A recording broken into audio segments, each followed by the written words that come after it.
அந்த கல்யாண குணசாதனையாக இருக்கின்ற காரணத்தினாலே எண்ணத்துக்கு பிடிபடாத அதான் ஏதோ வாச்சோ நிவர்த்தந்தே.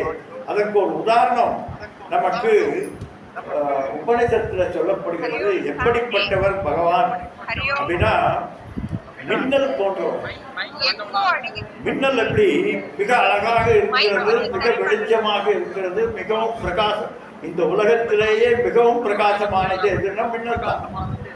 ஆனால் அந்த மின்னலை நீ பார்க்க முடியுமா? பார்த்து உன்னுடைய மனதில் இருத்திக் கொள்வதற்கு முன்னாலே போய்விடும்.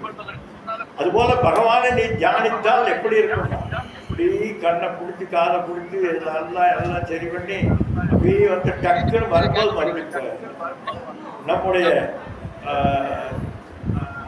மனோநிலையில நம்முடைய எண்ணத்துக்கு விருத்தி வியாப்தி பல வியாப்தியாக நம்முடைய விருத்தியானது